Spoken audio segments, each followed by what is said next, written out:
বিশ্বা বিশ্ববিদ্যালয়ের ইতিহাস বিভাগের অ্যাসোসিয়েট প্রফেসর। আজকে ওনার বক্তৃতার বিষয় representation of women in West Bengal through the lens of legislature 1952 to 1977, অর্থাৎ 1952 থেকে 1977 এই কাল পর্বে বাংলায় মানে পশ্চিমবঙ্গে যেগুলো আমাদের যে লেজিসলেচার বলে আইনসভায় নারীর প্রতিনিধিত্ব বিষয়ক উনি বলবেন। অত্যন্ত জরুরি একটি বিষয় এবং আমরা সারা মাস ধরেই রোকেয়াকে স্মরণ করব নানাভাবে এবং সারা বছর ধরেই ইনফ্যাক্ট আমাদের ইউনিভার্সিটিতে জানো আমাদের বিভাগে ওই নারী বিষয়ক চর্চা, লিঙ্গ বিষয়ক চর্চা চলে এবং ডক্টর পলাশ মণ্ডল তিনি এর আগে খুব মানে অসাধারণ গবেষণা করেছেন এবং তার একটি প্রবন্ধ হয়তো তোমরা কেউ কেউ পড়েছো, যারা এক্স স্টুডেন্ট তারা হয়তো পড়েছো, অলরেডি যারা এমএ পাস করেছো তারা ওনার লীলা নাগ সম্বন্ধে যে প্রবন্ধ সেটা পড়েছো বাংলার অবিস্মরণীয় নারী গ্রন্থে। এছাড়া উনি লীলা নাগকে নিয়ে আমার একটা অনলাইন প্ল্যাটফর্ম আছে, সেই প্ল্যাটফর্মে বলেছিলেন, তখনও অনেকেই কিন্তু তোমরা যুক্ত হয়েছিলে। তো আজকে ওনার বিষয়টা একটু সামান্য অন্য এবং আমরা অধীর আগ্রহে অপেক্ষা করে আছি ওনার কথা শুনবো বলে। মহিলা বিশ্ববিদ্যালয় এবং নারী বিষয়ক চর্চা আমাদের সারা বছর ধরেই চলে এবং বিশেষত ওই বললাম যে এই মাসটা অত্যন্ত গুরুত্বপূর্ণ। রোকেয়া হোসেনকে স্মরণ করে আমরা আজকের এই আলোচনাটা করব। আচ্ছা, পলাশের সম্বন্ধে আরেকটু বিস্তারিত ভাবে বলি। পলাশ সিধু কানু বিরসা বিশ্ববিদ্যালয়ে 2023 সালে যোগদান করেন ইতিহাস বিভাগে অ্যাসোসিয়েট প্রফেসর হিসেবে। এছাড়া এর আগে উনি বাসন্তী দেবী কলেজে ছিলেন ইতিহাস বিভাগে শিক্ষক হয়ে। ক্যালকাটা ইউনিভার্সিটি থেকেই ওনার পড়াশোনা, গবেষণা, ওনার অসংখ্য প্রবন্ধ প্রকাশিত হয়েছে বিভিন্ন পত্র পত্রিকায়। আর ওনার বইয়ের কথা বলবো, ওনার একটি প্রবন্ধের কথা তো বললাম লীলা নাগ সম্পর্কিত, যেটি বাংলার অবিস্মরণীয় নারী গ্রন্থে অন্তর্ভুক্ত হয়েছে, পারভিন জলি সম্পাদিত। কিন্তু ওনার বইটির কথা বলবো বিপ্লবী জাতীয়তাবাদ থেকে গণতান্ত্রিক সমাজবাদী উত্তরণ, বাংলার বিপ্লবী গোষ্ঠী স্ত্রী সংঘ 1922 থেকে 1970, প্রোগ্রেসিভ পাবলিশার্স থেকে বেরিয়েছে 2019 সালে।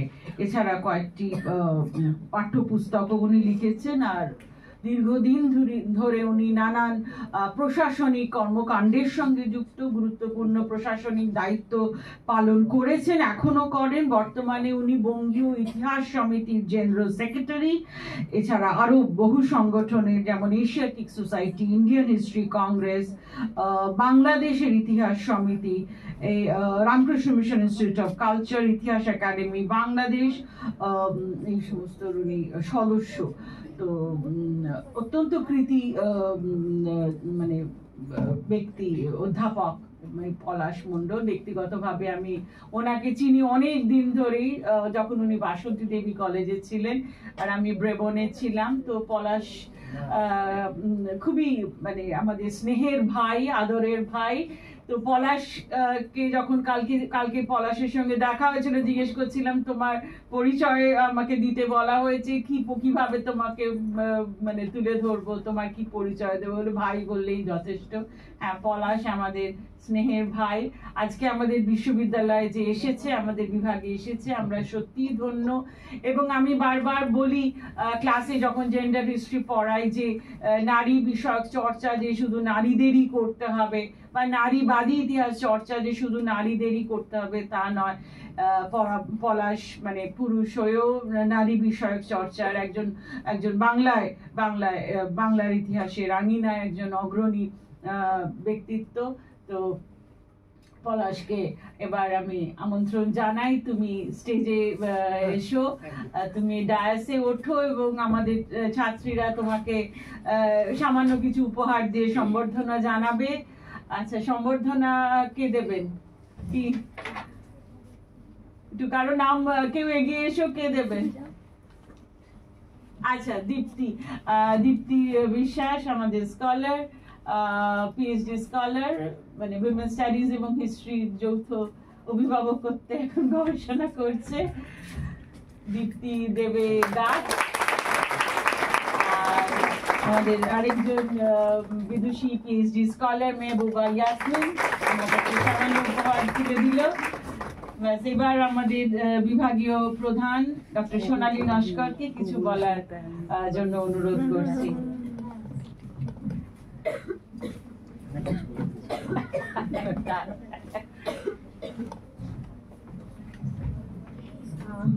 শুভ দ্বীপ্রহর সবাইকে।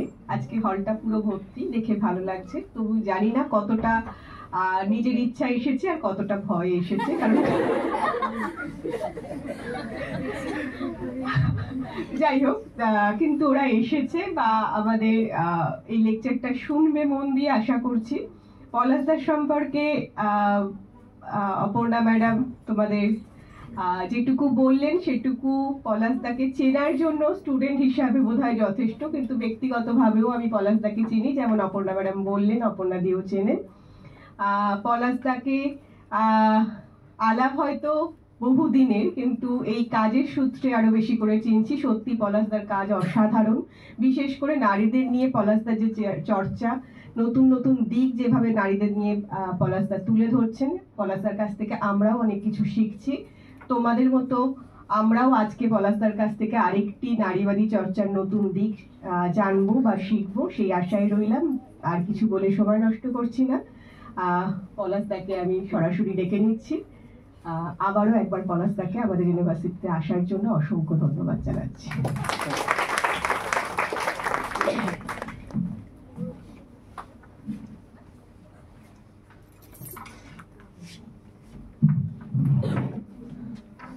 Thank you. প্রথমেই অপর্ণাদি সম্পর্কে বলবো যে যেভাবে আমাকে ভাই হিসাবে বললেন পরিচয়, হ্যাঁ আমি ঠিক স্নেহের ভাই হিসাবে দিদির সঙ্গে দীর্ঘদিন ধরে পরিচিত। আমি এখানে আসার জন্য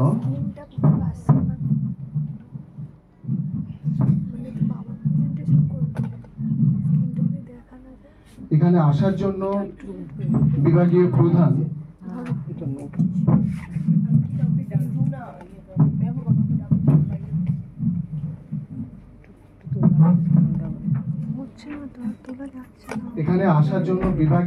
শোনা যাচ্ছে তো, বিভাগীয় প্রধান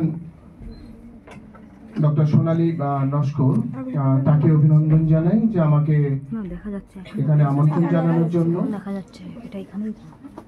আমি অভিনন্দন জানাই এখানকার প্রশাসনিক যে সমস্ত দপ্তর রয়েছে। একটু মাইক্রোফোনটা দেখো তো, তোমরা এদিকে চলে এখানে জায়গা আছে, ওটা কল্যাণী ইউনিভার্সিটি। আমি খুলে বললে অসুবিধা না? হ্যাঁ, এখানে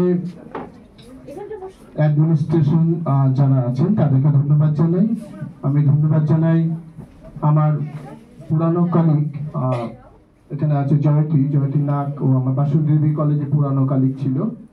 আমি ধন্যবাদ জানাই অনিন্দিতা ম্যাডামকে এবং আরো বিভাগে যারা আছেন এবং আমার ডিয়ার স্টুডেন্টস। তো বেসিক্যালি অপর্ণাদি ঠিকই বলেছেন যে নারীবাদী চর্চা এবং একেবারে মহিলা বিশ্ববিদ্যালয়ে এসে নারীদের সম্পর্কে কিছু বলা মানে সেটা একেবারে বাঘের খাঁচায় আমাকে হানা দেওয়া। হ্যাঁ, তো সেখানে কিভাবে বলবো বা কিভাবে শেষ করব সেটাই আমার ঠিক আলোচ্য বিষয়ের মধ্যে থেকেই আমি চেষ্টা করব স্টুডেন্ট উপযোগী এই আলোচনাটা রাখতে। তাই আমি আর অন্য কিছু বাড়াবাড়ি না করেই একেবারে আলোচনার মধ্যেই চলে যাব, যেভাবে আমি এটা দেখানোর চেষ্টা করেছি বা সাজানোর চেষ্টা করেছি।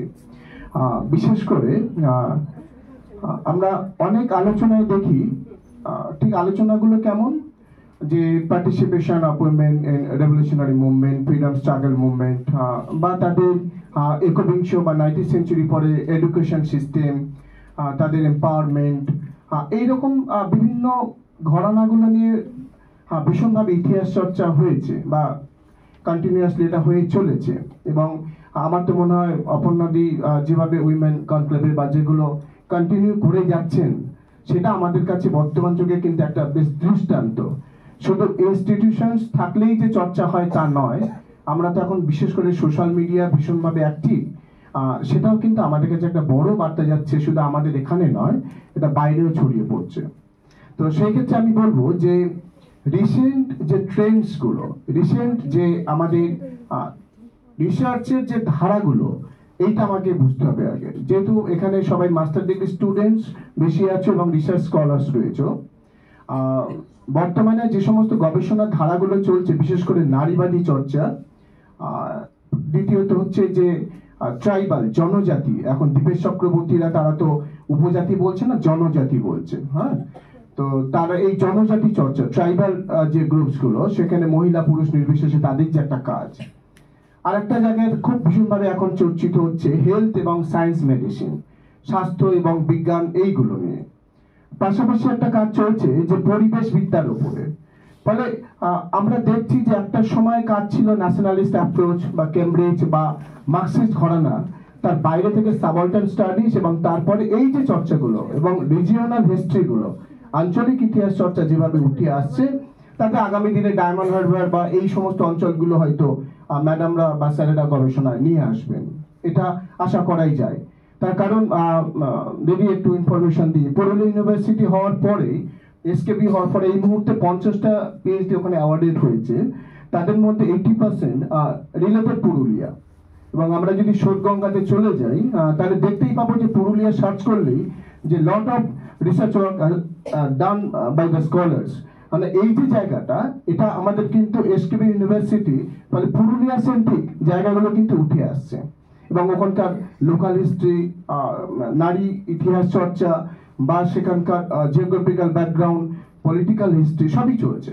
তো হোপফুলি আমাদের এই diamond Harbour university, women's university গড়ে তোলার সার্থকতা এখানেই হবে যে এখানকার লোকাল হিস্ট্রিগুলো নিশ্চয়ই এই চর্চায় উঠে আসবে।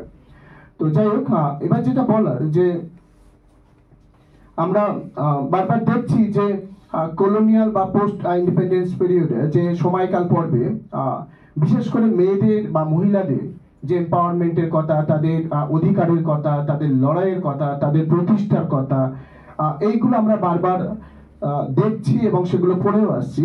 এবং তার জন্য বিভিন্ন সংগঠনের কথা আমরা জানি, যে সেই সংগঠনগুলো অপর্ণা ম্যাডাম ভালো এগুলো বুঝবেন, যে যে সমস্ত অর্গানাইজেশনসগুলো একেবারে কলোনিয়াল পিরিয়ডে, বিশেষ করে আর্য মহিলা সমাজ, সখী সমিতি বা মহিলা শিল্পাশ্রম, ভারত স্ত্রী মহামণ্ডল, নারী কর্ম মন্দির, শিল্পাশ্রম, মহিলা আত্মরক্ষা সমিতি, এইগুলো, এবং পাশাপাশি আমি যেহেতু লীলানাগ নিয়ে বলেছিলাম, তার দীপালি সংঘ অবশ্যই আছে। এবং এর বাইরে যে দুটি সংগঠন বর্তমানে ভীষণভাবে কাজ করে চলেছে, বিশেষ করে AIWC, অল ইন্ডিয়া উইমেন্স কনফারেন্সের তাদের যে ব্যাপারটা, এবং AICC, all India Congress committee, তাদের যে সমস্ত মহিলা শাখাগুলো আছে। ফলে আমরা মহিলা বা নারীদের ইতিহাস চর্চা করব, কিন্তু তার প্ল্যাটফর্ম কোথায়, কোথা থেকে আমরা এই কাজগুলো করতে পারি, এবং শুধু আমি চাইলেই আমার গবেষণা হবে এটা নয় কিন্তু। ফলে আমরা কোনো মাধ্যমে যেতে পারি, AIWC প্ল্যাটফর্মে আসতে পারি, AICC প্ল্যাটফর্মে আসতে পারি, সেইগুলো আমাদেরকে বুঝতে হবে। এবং এটা না বুঝলে আমরা কিন্তু এই নারী চর্চার এই জায়গাগুলো, প্ল্যাটফর্মগুলো খুঁজে পাবো না। এবং আমরা সহজেই এখন যদি কোনো কারো সম্পর্কে গবেষণা করি, ঠিক বাজার চলতি কতগুলো পাঠ্যপুস্তক থেকে আমরা কপি পেস্ট করে নিই, এবং সেই কপি পেস্ট করতে গিয়ে আমরা কখনো ভাবি না যে তার ঠিক কতটা প্রামাণ্য এই তথ্যগুলো।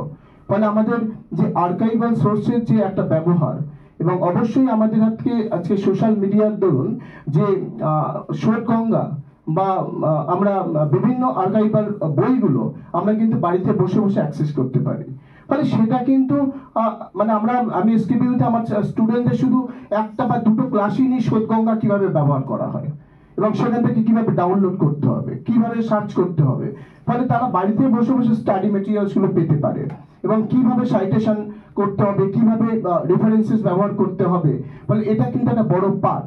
ফলে সেই জন্য আমাদের শুধু লেখালেখি করলে হবে না, এই পদ্ধতি বা রিসার্চ মেথোডোলজি, এটা আমাদের কিন্তু মাথায় রাখতে হবে। আমি ঠিক সেই পদ্ধতিগত দিকগুলো মেনটেন করে এই আলোচনাটা করার চেষ্টা করেছি। এবং এখানে প্রথমেই যেটা বলবো এবারে যে উপাদানগুলো, সোর্সেস, এই উপাদানগুলো আমি ঠিক এখানে ব্যবহার করেছি যেভাবে, যেমন নেহরু মিউজিয়ামে যেটা দিল্লিতে রয়েছে, তোমরা ভবিষ্যতে অবশ্যই যাবে, সেখানে কিছু ইন্ডিভিজুয়াল কালেকশনস রয়েছে। মানে সেই সময়কার দশকে যে সমস্ত মহিলারা যারা লেজিসলেটিভ অ্যাসেম্বলিতে বা পার্লামেন্টে বা লোকসভাতে যারা অংশগ্রহণ করেছিলেন, যাদের অ্যাক্টিভিটিস, যেমন ডক্টর ফুলরুনি গুহ বা ডক্টর মৈত্রী বোস, তাদের যে সমস্ত ইন্ডিভিজুয়াল কালেকশনসগুলো ওখানে রাখা আছে। এছাড়া দিলীপ ব্যানার্জির ইলেকশন রেকর্ডার, সরলা দেবীর খুব নামকরা বই যে ঝরা পাতা, রেণুকা রায়ের মাই রেমিনিসেন্স, এই বইটা খুব একটা বাজারে পাওয়াও যায় না। এআইডব্লিউসির অপর্ণা বসু এবং ভারতীয় তার একটি বিখ্যাত বই, জয়শ্রী ঘোষের political participation of women in Bengal, Anindita Ghosh তার পশ্চিমবঙ্গের পঞ্চায়েতের মহিলাদের যে অবস্থান, এটা একটা খুব গুরুত্বপূর্ণ, যাদবপুর থেকে কাজ হয়েছে। তাছাড়া বিশেষ করে অনন্য আভা মাইতির একটা জীবনী, এটাও বাজারে খুব একটা পাওয়া যায় না। এবং কষ্টকল্পিত, অতুল্য ঘোষের কষ্টকল্পিত, শেখর বন্দ্যোপাধ্যায়ের policy to partition, Partha Chatterjee the nation of its fragments, Tanika সরকারের politics and women in Bengal. তাছাড়া তো আপনাদের প্রিয় খুব জেরাল্ডিন ফোর্বসের এখানে তার উইমেন ইন মডার্ন ইন্ডিয়া, আমি পুরো নামগুলো বলছি না। তাছাড়া women's wing of the Congress, বিভিন্নভাবে এরা বছরে একটা করে তাদের ভলিউম বার করতো, সেইগুলো। তো এতগুলো সোর্সকে সামনে রেখেই আমি চেষ্টা করেছি যে আমার এই প্রেজেন্টেশনের জায়গাগুলো, এবং প্রত্যেকটা এখানে ব্যবহার করেছি। এবং এখানে অবশ্যই আমি দুজনের কাছে কৃতজ্ঞতা স্বীকার করব শুরুতেই। সম্প্রতি গবেষণা করেছেন রবীন্দ্র ভারতী থেকে রানু মিস্ত্রি, তার কাজের থেকে আমি কিছু সহযোগিতা পেয়েছি। আমার পিএইচডি স্কলার ডক্টর স্বাধীন ঝা, তার থেকে সহযোগিতা পেয়েছি। এবং বিশেষ করে অনিন্দিতা ঘোষ, তার এই বইটি, এটা বা তার রিসার্চ থিসিসটা, এটা আমার কাছে খুব কাজে লেগেছে। তো আমি এবার একেবারে মূল প্রোগ্রামে চলে আসছি। এটা শিবকানু ইউনিভার্সিটিতে মেয়েদেরকে একটা লাইন শেখাতে পেরেছি। আমি ওদেরকে বলি যে মেয়েরা মেয়ে হয়ে জন্মায় না, তারা বলে মেয়েদেরকে মেয়ে করে তোলা হয়। মানে একদম স্লোগানের মতো হয়ে গেছে ওদের ক্লাসে। আমি যখন গিয়ে বলি যে মেয়েরা মেয়ে হয়ে জন্মায় না, ওরা পরের লাইনটা বলে স্যার মেয়েদেরকে মেয়ে করে তোলা হয়। তার মানে তাদের সেন্স অফ হিউমার, তারা বুঝতে পারছে যে তাদের কোন জায়গাটা। এটা একেবারে 19th সেঞ্চুরি 80-র দশকে বা এই দশকের এই আলোড়ন, এবং আরো কতগুলো নারীবাদী চর্চার যে বইগুলো, সেগুলো আলোড়ন ফেলেছে। তোমাদের অপর্ণা ম্যাডাম এইগুলো নিয়ে ভীষণভাবে চর্চা করেন, তাই আমি নারীবাদী আলোকে এই সমস্ত আলোচনা করব না।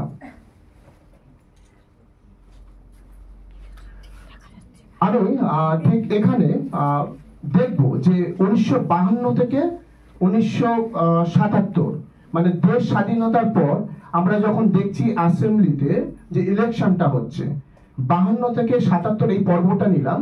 এখানে দুটো দিক আছে, একটা হচ্ছে কংগ্রেস পলিটিক্স 52 থেকে 77 পর্যন্ত, এবং 77-এর পর থেকে হচ্ছে একেবারে আমাদের পশ্চিমবঙ্গে বামফ্রন্টের শাসনকাল। এই দুটো খুব গুরুত্বপূর্ণ। এবং 69 এই সময়টা আমরা দেখবো 67-69-এ এখানে একটা যুক্ত ফ্রন্টের একটা ভাঙন বা তৈরি, এই জায়গাগুলো, এই পলিটিক্যাল হিস্ট্রিতে যাব না। কিন্তু এখন প্রশ্ন হচ্ছে যে এই বিশেষ করে বামপন্থীদের নিয়ে কাজ করেছেন নবনীতা দত্ত রবীন্দ্র ভারতী ইউনিভার্সিটিতে প্রফেসর সুস্নাত দাসের কাছে। তার একটি কাজ আছে বামপন্থী নারীদের নিয়ে, খুব অসাধারণ কাজ, এবং আমারও কাজটা খুব ভালো লাগে। ওখান থেকে কিছু সাইটেশন করেছি। বিষয়টা হচ্ছে যে আলোচনা হয়েছে, বামপন্থী নারীদের নিয়ে কাজকর্ম আলোচনা হয়েছে, কিন্তু তারা লেজিসলেটিভ অ্যাসেম্বলিতে বা রাজনীতিতে অংশগ্রহণ কারা করলো, কিভাবে করলো, তাদের রোলটা কি ছিল, সেই আলোচনা কোথাও এখনো সুবিস্তৃত হয়নি। এটা একটা। এবং আর একটু অবাক করার মতো কাহিনী, বিশেষ করে 52 থেকে 77 এই যে সময় পিরিয়ডটা, আমরা মূলত যদি ধরে নিই কংগ্রেস শাসনকাল, রুলিং পিরিয়ডটা, তাহলে সেখানে দেখবো যে সেখানে প্রায় কম বেশি 50 জন মহিলা তারা কিন্তু রাজনীতিতে ছিলেন। শুধু নয়, 50 জন অ্যাসেম্বলিতে পার্টিসিপেট করেছিলেন, এবং তাদের অনেকেই বক্তব্য রেখেছিলেন অ্যাসেম্বলিতে। 50 জনের মধ্যে অধিকাংশ বক্তব্য পাওয়া যায়, যেটা কংগ্রেস পার্টি অফিসে গেলেও খুঁজে পাওয়া যায় না। এবং কংগ্রেসের যারা এখন কর্ণধার তারাও পর্যন্ত এই সমস্ত মহিলাদের কথা, যারা কংগ্রেসের সম্পদ ছিল, তাদের সম্পর্কে খুব বেশি জানেও না। এবং সম্প্রতি প্রদীপ চট্টোপাধ্যায়, যিনি কংগ্রেসের বড় দায়িত্ব সামলেছেন, তিনিও পর্যন্ত একজন বা দুজনের বেশি কোনো কথা বলতে পারেননি। সেটা খুব দুর্ভাগ্যের বিষয়। এবং কংগ্রেসের একটা বড় লাইব্রেরি ছিল, সেটাও নাকি নষ্ট করে দেওয়া হয়েছে। আমি ঠিক এখান থেকেই দেখবো যে 1952 to 1977 এই সময়কালটাতে, এই তোমরা সামনে শোনা জায়গা আছে তো, 1952 to 77 এই পর্বে যদি দেখি নারীদের কতগুলো বৈশিষ্ট্য এইটা ক্যাটাগরাইজ করা হয়েছে। সেটা কিভাবে, এই যে সমস্ত নারীরা অংশগ্রহণ করছে তাদের মধ্যে যদি বিভাজন করি আমি, তাহলে দেখবো যে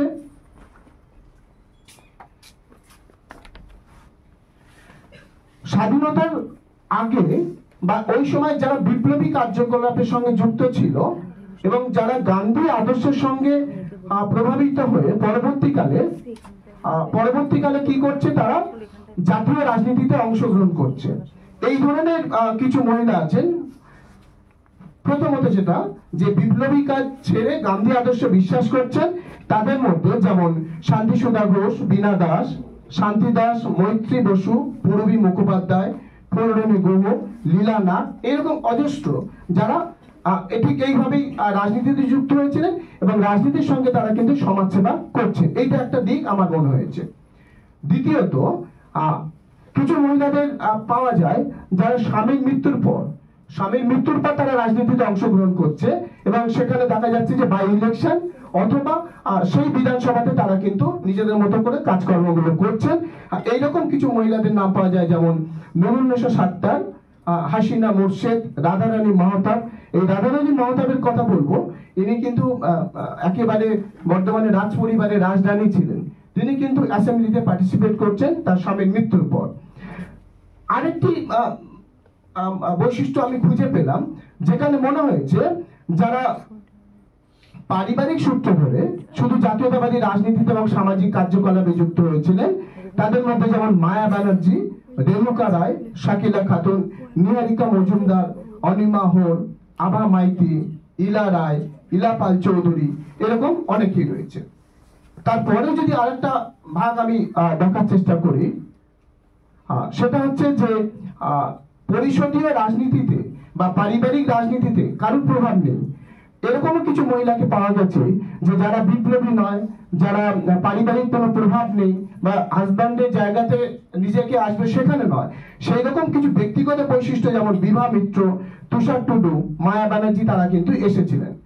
এবং আর একটা ক্যাটাগরি আমি চেষ্টা করেছি যে শুধুমাত্র রাজনীতির বাইরে সমাজসেবাকেই প্রাধান্য দিয়েছিলেন, তারা হলেন অশোকা গুপ্তা বা সাগরিকা ঘোষ, উমা দেবী, ফুলরণী গুহ। তো এইগুলোই এই বৈশিষ্ট্যগুলো বা এই নারীদের বিভাজনগুলো আমরা 52 থেকে 77 পর্যন্ত যাদেরকে দেখছি। আর বামপন্থী মহিলাদের নাম আমি পরে আলোচনা করব, আমি দুটো পার্টি আলোচনায় রেখে দিয়েছি এবং আমি এখানে দেখানোর চেষ্টা করব যে পার্টিসিপেশন, তাদের যে অংশগ্রহণ লেজিসলেটিভ অ্যাসেম্বলিতে আর পার্লামেন্টে, দুটো জায়গাতে তাদের অংশগ্রহণের চিত্রটা কি, সংখ্যাটা কি। এই যে আমরা বারবার দেখেছি যে স্বাধীনতার পরবর্তী সময়ে যে বিভিন্ন আন্দোলনের কথা বলা হচ্ছে, অধিকারের কথা বলা হচ্ছে, ভোটাধিকারের কথা বলা হচ্ছে, হিন্দু কোড বিলের কথা বলা হচ্ছে, সমস্ত জায়গাগুলোতে নারীদের অধিকারটা কিভাবে ধীরে ধীরে প্রতিষ্ঠিত হচ্ছে। আজকে আমরা এত সহজভাবে খোলা মনে এখানে বসে কথা বলতে পারছি, এটা তো 17th, 18th, 19th সেঞ্চুরিতে বা 20th সেঞ্চুরিতে এটা সম্ভব ছিল না। ফলে আমাদের এই যে এভালুয়েশনটা, আমাদের যে এই বিবর্তনটা, এটা তো এক একটা লড়াইয়ের ফসল। এক একটা লড়াই করতে করতে আমরা কিন্তু এই নারীদের যে জায়গাটা কিন্তু পেয়েছি। তাই 52 থেকে 77 যাদের গল্প আমরা পাবো, 77-এর পর থেকে 2024 পর্যন্ত তারা কিন্তু আরো অনেক পরিশীলিত, মার্জিত, বর্ধিত হয়েছে, এইটা ভাবতে হবে। ফলে আমরা 52 থেকে 77 এই সময় পর্বে যে নারীরা, যাদেরকে আমি বললাম যে 5টা ক্যাটাগরিতে আমি ভাগ করলাম, যে তারা যেভাবে রাজনীতিতে যুক্ত হচ্ছেন আবার সমাজসেবা করছেন, তারা দায়বদ্ধভাবে ছিলেন না দায়বদ্ধভাবে কাজ করেননি, নাকি তারা পুরুষতান্ত্রিকতার মধ্যে দিয়ে কাজ করেছেন, নাকি তাদেরকে জোর করে কাজ করানো হয়েছে, নাকি তারা পার্টিসিপেট করলেও তাদের কোনো গুরুত্ব দেওয়া হতো না। এইরকম অজস্র প্রশ্ন নারীবাদী ইতিহাস চেতনার আলোকে বারবার উঠে এসেছে, এবং সেগুলো আমরা পরে দেখবো যে এই সমস্ত নারীরা কিভাবে তারা রেসপন্স করছে।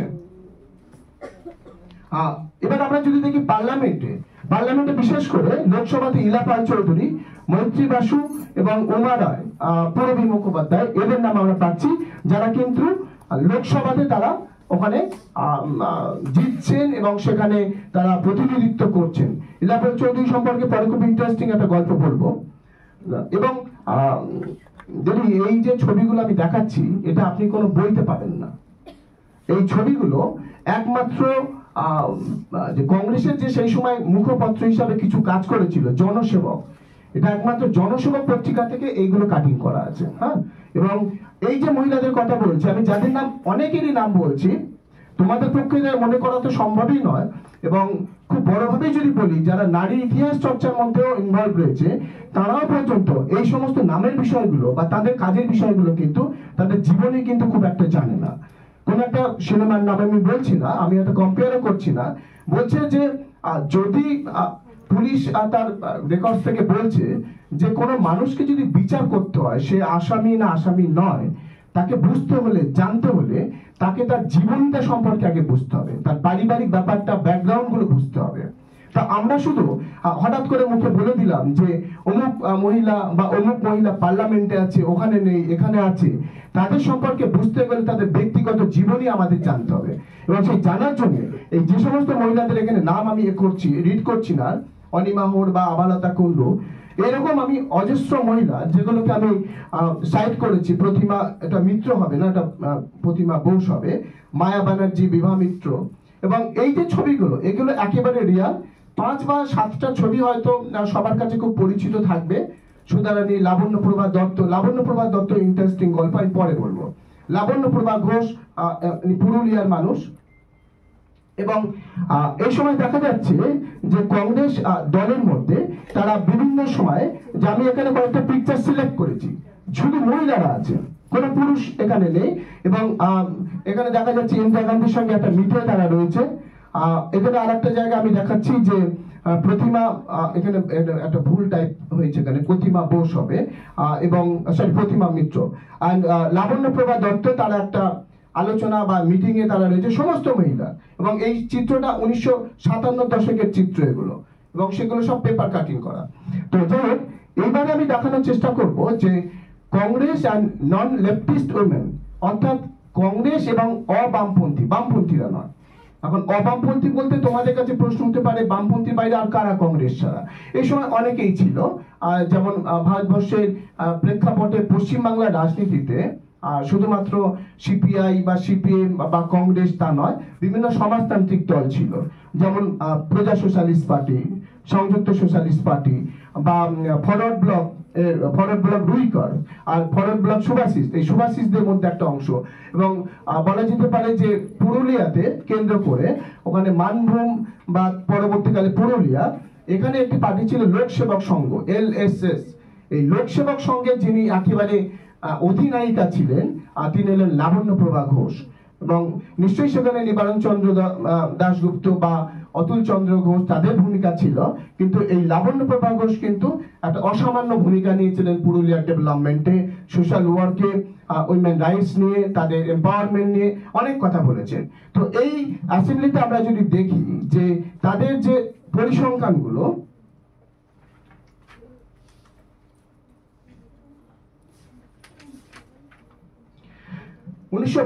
সালে আমি ঋণ স্বীকার করার জন্য যাদের থিসিস বা যাদের অংশ থেকে নিয়েছি, তাদের লেখা বাংলা থেকে করা ছিল বলে আমি বক্সটা বাংলাতেই আমি ওখান থেকে তুলে নিয়েছি। তো এখানে বলা হচ্ছে 1952 সালে, যেখানে কংগ্রেসের থেকে 6 জন এবং কেএমপিপি 1 জন, নির্দল 1 জন, FBR 1 জন, অর্থাৎ ফরওয়ার্ড ব্লক রুইকার, এই 9 জন। 1957 সালে 17 জন, 1962 সালে 18 জন, 1967 সালে 14 জন, 1969 8 জন, এই সময় যুক্ত ফ্রন্টের একটা পর্ব চলছে, 71-এ 6 এবং 72-এ 5।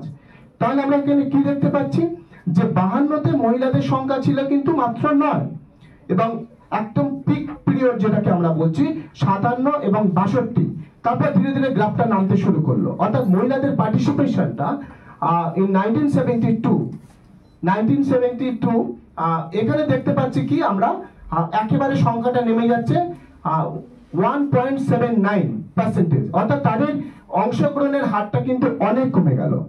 অর্থাৎ যে সমস্ত মহিলারা 57 বা 62-তে যাদেরকে আমরা দেখতে পাচ্ছি, আমরা কিন্তু 72-তে গিয়ে দেখছি 1.79।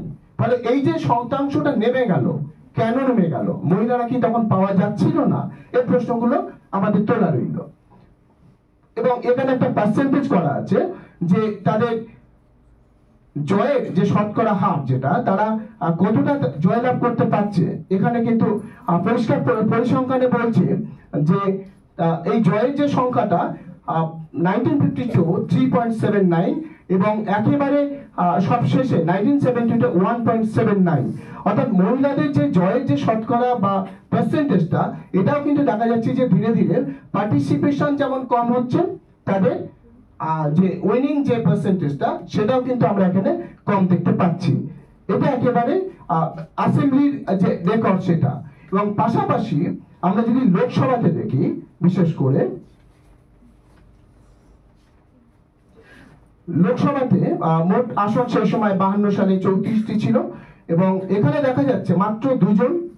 57 সালে দেখছি আমরা, এখানে টেবিলটা নেই, 57 সালে দেখছি আমরা 4 জন, 62 সালে 2 জন, 67 সালে 2 জন, এবং 71 সালে 1971 এখানে 7 জন পার্টিসিপেট করছে। অর্থাৎ লোকসভাতে এই কংগ্রেস এবং নন কংগ্রেস বা একেবারে নন লেফটিস্ট, এই যে তাদের সংখ্যাটা কিন্তু 1971-এ অনেকটা বেড়ে গেল।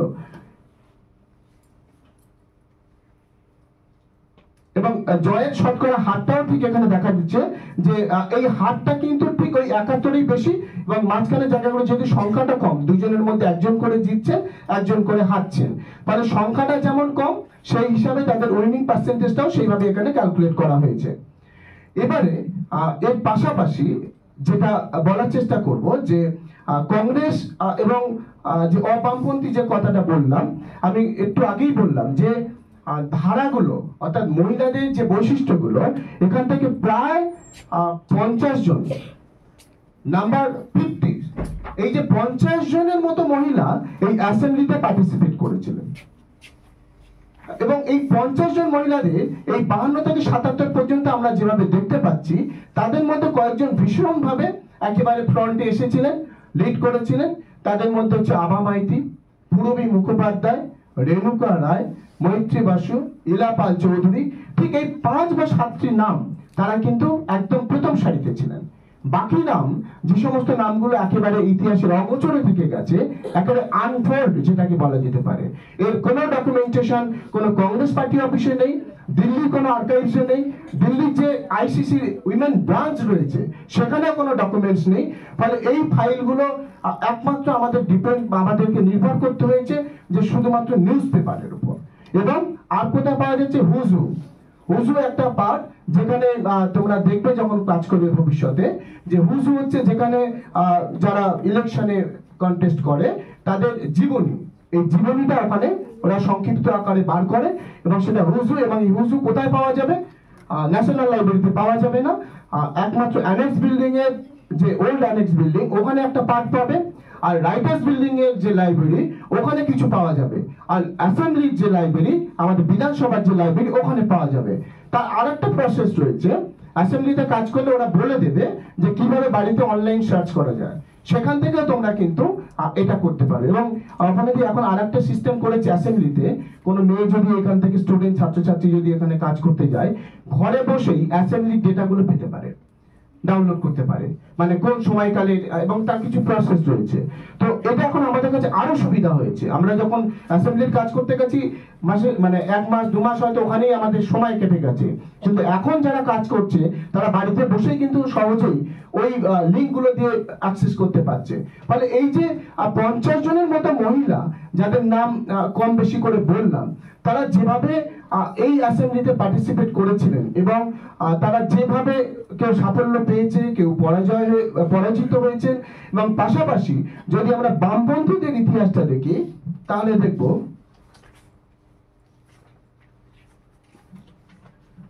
আসলে অনেক ডেটা রয়েছে, এটা মেমোরিতে নেওয়া সম্ভব নয়, এই জন্য দেখে দেখে এডিট করতে হচ্ছে। এটা একটা খুব রেয়ার পিকচার।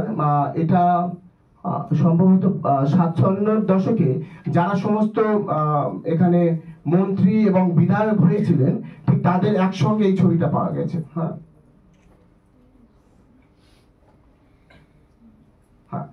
বামপন্থীদের যেটা বলবো, তারা বিধানসভায় 52 থেকে 77 পর্যন্ত যে নামগুলো ভীষণভাবে উঠে এসেছে নয়, মূলত তারা 7 জন মহিলা: মণিকুন্তলা সেন, গীতা মুখার্জি, ইলা মিত্র, প্রতিভা মুখার্জি, নিরুপমা দেবী, নন্দরানী দল এবং অনিলা দেবী, এই কয়েকজনের নাম যারা বামপন্থী নারী হিসাবে যারা কিন্তু কাজকর্ম করেছিলেন। এবং তারা মণিকুন্তলা সেন যেমন 2 বার জিতেছিলেন, 52-57, একবার পরাজিত হয়েছিলেন। গীতা মুখার্জি তিনি একবার জয়ী হয়েছিলেন, একবার পরাজিত হয়েছিলেন, 4 বার উনি জয়ী হয়েছিলেন। ইলা মিত্র 4 বার জয়ী হয়েছিলেন, একবার পরাজিত হয়েছিলেন। তো এইভাবে দেখা যাচ্ছে যে বামপন্থীদের যে সংখ্যাটা, তারা কিন্তু একেবারে মাত্র এই 7 জন মহিলা, তাদেরকে নাম খুঁজে পাচ্ছি আমরা।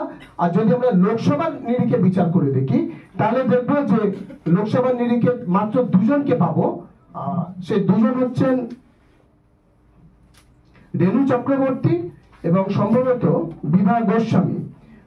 রেণু চক্রবর্তী এবং বিভা গোস্বামী। তাহলে কংগ্রেস এবং যে নন লেফটিস্ট তাদের সংখ্যা এবং বামেদের যে সংখ্যাটা, অর্থাৎ তারা মাত্র 7 জন বিধানসভাতে 52 থেকে 77 পর্যন্ত, এবং লোকসভাতে মাত্র পার্টিসিপেট করছে 2 জন। এক হচ্ছে রেণু চক্রবর্তী আর আরেকজন হচ্ছেন বিভা গোস্বামী। ফলে তাদের এই পার্টিসিপেশন বা তাদের পার্সেন্টেজটা কিন্তু অনেকটা কম। আমরা সেইং অ্যাবাউট আফটার 1977, আমরা সবাই জানি 77-এর পর যে বামফ্রন্টের যে সময়কাল, এই সময় অবশ্যই তাদের নারীদের অংশগ্রহণের সংখ্যাটা বাড়বে এবং তাদের সর্বক্ষেত্রেই এই সংখ্যাটা যেমন বেড়েছিল, তাদের সাফল্যের হারও বেড়েছিল। এবং ওয়েস্ট বেঙ্গলে একেবারে 34 বছরে তাদের যে শাসনকাল, সেই পরিসংখ্যানগুলো আমি আলোচনা করব না, এটা ডিসকাস করা হয়েছে নবনীতাদির থিসিস, কেউ যদি পড়ে থাকো তাহলে ওটা পেয়ে যেতে পারো। কিন্তু এই 52 থেকে 77 এই সময়কালে কোনো বামপন্থী বা ডানপন্থী মহিলাদের সম্পর্কে একাডেমিক্যালি বা রিসার্চ ওয়ার্ক আমার যতদূর ধারণা এখনো পর্যন্ত সেভাবে দেখা যায়নি। জয়শ্রী ঘোষের যে লেখাটা একমাত্র participation of women in Bengal যে পলিটিক্স, এই লেখাটা, এবং যশোধরা বাগচির যে একটি বই আছে এডিটেড ভলিউম, সেখানে বেঙ্গল পার্সপেক্টিভে মহিলাদের পলিটিক্সে যে পার্টিসিপেশন, তার একটা কিন্তু উনি অধ্যায় বা কিছু কিছু চ্যাপ্টার ওখানে লেখা রয়েছে, এবং সেটা তার মূলত 1977 এর পরের অংশগুলো। এবং বিএন পান্ডে তার হিস্ট্রি অফ ইন্ডিয়ান কংগ্রেসের তার যে 4টে বড় ভলিউম রয়েছে, সেই ভলিউমের একটা অংশে 4th ভলিউমে অপর্ণা বাসুর একটা লেখা রয়েছে, সেখানে লেখা আছে বেঙ্গল পলিটিক্সে নারীদের যে অংশগ্রহণ। কিন্তু এই সমস্তগুলোকে একসঙ্গে করলেও কোথাও কিন্তু 1950-77 এখানে কিন্তু এই কংগ্রেসদের এই সমস্ত নারীদের বা তাদের এক অংশ যদি তাদেরকে নাম তুলে ধরা হতো তাহলে বুঝতাম যে না, এই স্টাডিটা করা হয়েছে। কিন্তু তাদের 2-1 রেণুকা রায় খুব হাই প্রোফাইল। রেণুকা রায় সম্পর্কে তার মাই রেমিনিসেন্স বইটা যদি আমরা পড়ে দেখি, তার প্রোফাইল দেখলেই আমাদের মাথা ঘুরে যাবে যে ওই সময় দশকে একজন নারী, তার এত প্রভাব, এত প্রতিপত্তি, তার এত দক্ষতা, মানে এটা ভীষণভাবে অ্যাপ্রিসিয়েট করার মতো জায়গা। এবং যদিও তিনি তার একেবারে শেষের দিকে বলছেন যে পার্টি বসরা কিভাবে তাদেরকে দমিয়ে রাখতো, পার্টি বসরা, এই লাইনটা তিনি তার একেবারে কনক্লুশন বা এন্ডে ব্যাখ্যা করছেন। আমি এটা একেবারে শেষের দিকে হয়তো রিপিট করবো আরেকবার। এবং এখন আমার প্রশ্ন হলো যে আপনারা বুঝে গেলাম যে এই অংশটা নারীদের একটা বিপুল সংখ্যায় অংশগ্রহণ এবং তাদের সফলতা বা তাদের ব্যর্থতা এবং এই উঠে আসার গল্পগুলো এখান থেকে একটু বোঝা যেতে পারে। কিন্তু এখন যে প্রশ্নটা নারীবাদী ইতিহাস চর্চার আলোকে আমাদের যেটা উঠে আসতে পারে, যে তাহলে এই নারীরা বেশি সংখ্যায় অংশগ্রহণ করলো না কেন? নাম্বার 1, কেন তারা বেশি সংখ্যায় অংশগ্রহণ করলো না? তাহলে কি সেই প্যাটার্নাল বা তাহলে কি সেই পিতৃতান্ত্রিকতা বা সেই সোসাইটির কথা বলা হচ্ছে, নাকি সেই সময় মেয়েদের কোনো যোগ্যতা ছিল না, নাকি মেয়েরা ঘরের মধ্যে সেই মধ্যযুগীয় কনসেপ্টের মধ্যে তারা ঘর বাহির কনসেপ্টের মধ্যে দিয়ে তারা আসতে চাইতো না? এই কতগুলো বিষয় কিন্তু উঠে আসে এবং আমি অবশ্যই এখানে তাদেরই কিছু কথা বলার চেষ্টা করব। বিশেষ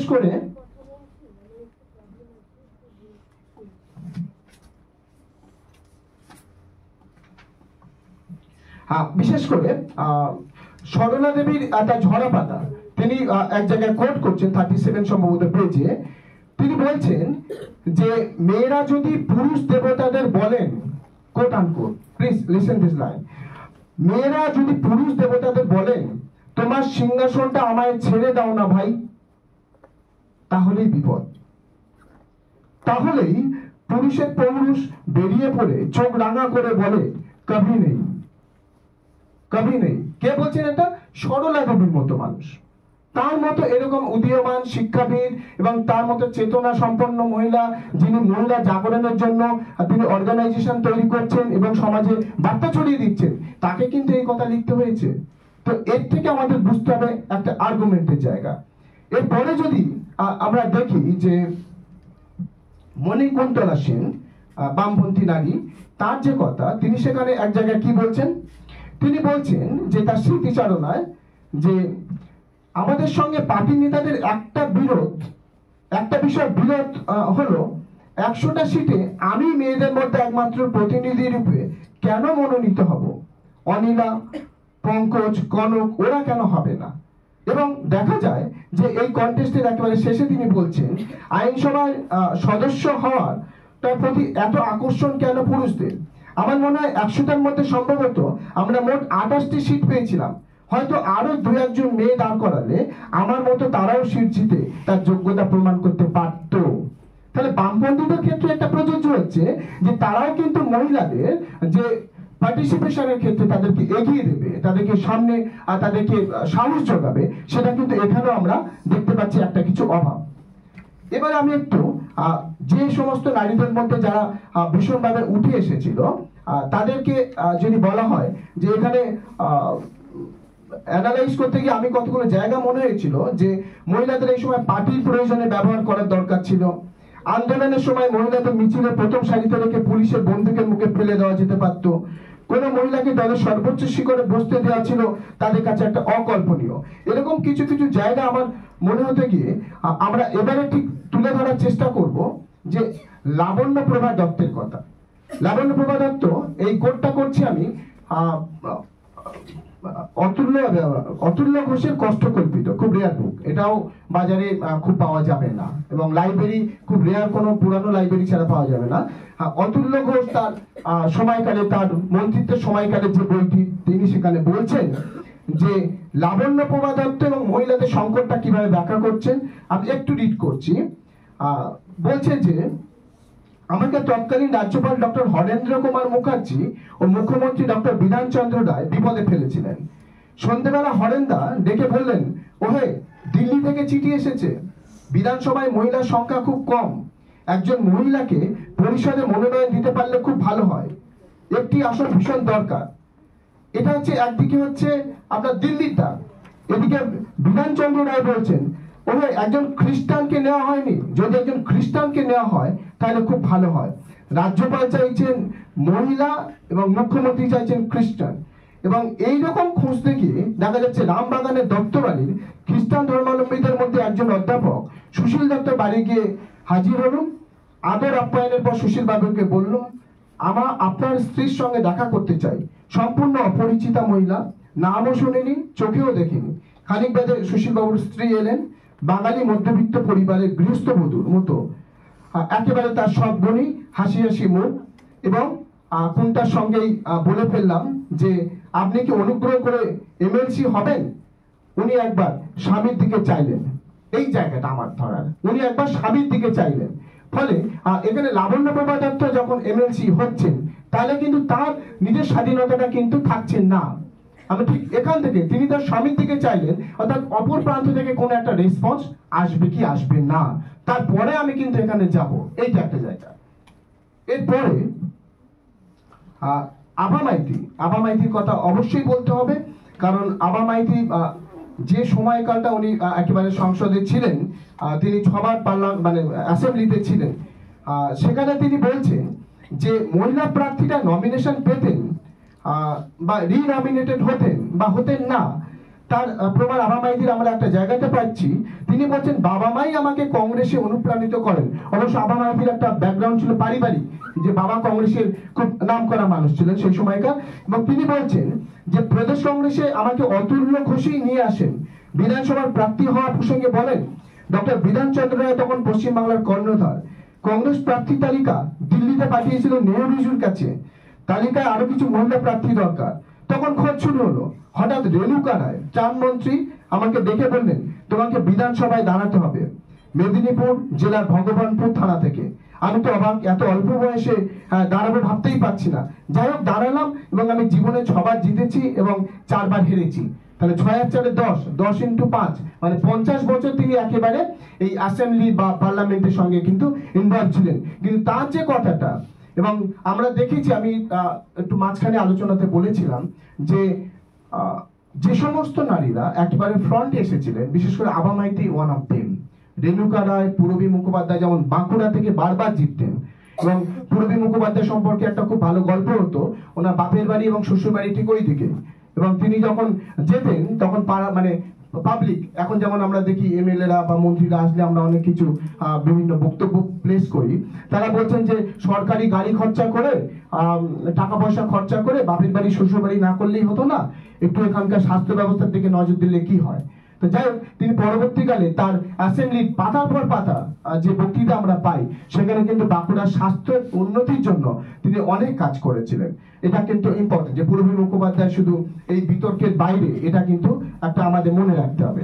এবং ডক্টর ফুলরেনু গুহ, তার বক্তব্যটা আমি একটু অবশ্যই বলবো। তিনি বলছেন যে ফুলরেনু গুহ কিন্তু বিভিন্ন সময় বিভিন্নভাবে অফার হয়েছিল। তিনি বলছেন যে কংগ্রেসের সঙ্গে আমার এত সম্পর্ক কেন হলো, তিনি বলছেন ওই যে একটা মুভমেন্ট হতো, ওই সব মুভমেন্টে এত লোক জড়িত হয়ে যেত, এটা আমার কাছে একটা ইমপ্রেশন।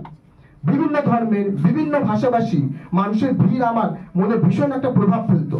একদিন অতুল্য বাবু আমাকে ডেকে জানালেন যে আমাকে ওরা রাজ্যসভায় পাঠানোর জন্য স্থির করেছেন, এবং এর আগেও আমার কাছে এমপি হওয়ার প্রস্তাব এসেছিল, তবে তেমন ভাবে নয়, তাই গুরুত্ব দিইনি। কিন্তু অতুল্য ঘোষ যখন আমাকে এই প্রস্তাব দিলেন, তারপরে আমি রাজি হলাম এবং 67 সালে কেন্দ্রীয় মন্ত্রী হলাম। তো এইগুলো হচ্ছে বেশ কিছু বিখ্যাত মহিলাদের কথোপকথন, যাদের কথোপকথন থেকে আমাদের কিন্তু একটা সামানিতে বা আমাদের একটা জায়গায় আসতে হবে। এখানে আমি ঠিক এই পরপর এদের বক্তব্যগুলো আমি সেটা বাংলায় করলাম, সেটা ইংরেজিতে এই জায়গাগুলো করা রয়েছে। এবং এখানে আরেকটা জিনিস আমি বলবো, যেটা হচ্ছে যে আমরা তো শুধু তারা বুঝতে পারলাম যে তারা বিধানসভাতে জিতেছেন বা কোনো সময় হেরেছেন, কিন্তু মন্ত্রিত্বের তালিকা কি ছিল, তাদের কি সত্যি কোনো মন্ত্রিত্বের দায়িত্ব দেওয়া হতো? হ্যাঁ, অবশ্যই। যেমন রেণুকা রায়, তিনি উদ্বাস্তু ত্রাণ মন্ত্রী ছিলেন 52 সালে। পূরবী মুখোপাধ্যায় শিক্ষা উদ্বাস্তু ত্রাণ মন্ত্রী ছিলেন 52। পূরবী মুখোপাধ্যায় পরে আবার 57 জেল শিক্ষা উদ্বাস্তু। পূরবী মুখোপাধ্যায় 62 জেল সমাজ ও কল্যাণ দপ্তরের মন্ত্রী ছিলেন। এবং আভা মাইতি উদ্বাস্তু ত্রাণ 62-তে, 63-তে একই দায়িত্ব পালন করেছিলেন। মায়া ব্যানার্জি উদ্বাস্তু ত্রাণ, শাকিলা খাতুন উদ্বাস্তু ত্রাণ, দাদারানী মহতাব জেল ও সমাজ কল্যাণ। এর পাশাপাশি আমরা যদি দেখি যে বিধান পরিষদ, মেম্বারশিপ ওয়েস্ট বেঙ্গল লেজিসলেটিভ যে কাউন্সিল, সেখানে কারা ছিলেন? লাবণ্যপ্রভা দত্ত, শান্তি দাস মনোনীত, আভা চ্যাটার্জি, রেবা সেন, উমা রায়। এই বিধান পরিষদের পাশাপাশি আবার যে রাজ্যসভায়, যাদেরকে আমরা এখন বুঝতে পারি, আভা মাইতি ছিলেন রাজ্যসভায়, ফুলরেনু গুহ ছিলেন, মায়াদেবী ছেত্রী ছিলেন, পূরবী মুখোপাধ্যায় ছিলেন, প্রতিমা বসু ছিলেন। ফলে এই সমস্ত মহিলারা যে তারা শুধুমাত্র অ্যাসেম্বলিতে পার্টিসিপেট করেছিলেন বা শুধু জয়লাভ করেছিলেন তা নয়, তার পাশাপাশি তারা মন্ত্রিত্বের দায়িত্ব কিন্তু সামলেছিলেন। কিন্তু আমার এখনো প্রশ্ন, কলকাতা ইউনিভার্সিটি থেকে সম্ভবত রচনা ম্যাডামের কাছে, আমার ম্যাডাম যেহেতু ওনার আমি ছাত্র ছিলাম কিছু সময়ের জন্য এমফিলে, তো ম্যাডামের কাছে একটি কাজ হয়েছে, 5 জন নারীকে নিয়ে কাজ করেছিলেন, তাদের মধ্যে সম্ভবত রেণুকা রায়ও ছিলেন। হ্যাঁ, আমি ওনার থিসিসটা গঙ্গা থেকে দেখেছিলাম, ওনার কোনো ছাত্রী কাজ করেছিলেন। তো সেখানে দেখছিলাম যে এই ব্যাখ্যাগুলো কিছু কিছু ওখানে খুঁজে পাওয়া যাচ্ছে। এবং এই যে মন্ত্রী থাকছে এবং যারা অ্যাসেম্বলিতে আসছে, পার্লামেন্টে যারা আসছে, এখন প্রশ্ন হচ্ছে যে যারা পার্লামেন্টে আসছে বা অ্যাসেম্বলিতে আসছে তারা কি কোনো কথা বলতো? অবশ্যই বলতো। এই 50 জন মহিলাদের প্রায় অধিকাংশকেই অ্যাসেম্বলিতে কথা বলতে দেখা গেছে। আমার কাছে এই অ্যাসেম্বলির ফাইল কিছু না হলে 3000 পাতা মতো অ্যাসেম্বলির ফাইল আমি রেখেছি। এবং সেই পাতাগুলোর মধ্যে দিয়ে অদ্ভুতভাবে, যেটা খুব লক্ষণীয়, তারা সবাই কিন্তু অধিকাংশই তারা ইংরেজিতে তাদের বক্তব্যগুলো রেখেছেন। তার মানে হচ্ছে সেই সময় দশকে যারা অ্যাসেম্বলিতে বা পার্লামেন্টে আছে তাদের বক্তব্য এবং তাদের শিক্ষাগত যোগ্যতার মান অনেকটা উন্নত ছিল। তা না হলে ওই অ্যাসেম্বলিতে বাঘা বাঘা লোকেদের সামনে কথা বলাটা এবং তাদেরকে চ্যালেঞ্জ ছোড়ার জন্য এটা কিন্তু খুব যথেষ্ট ছিল।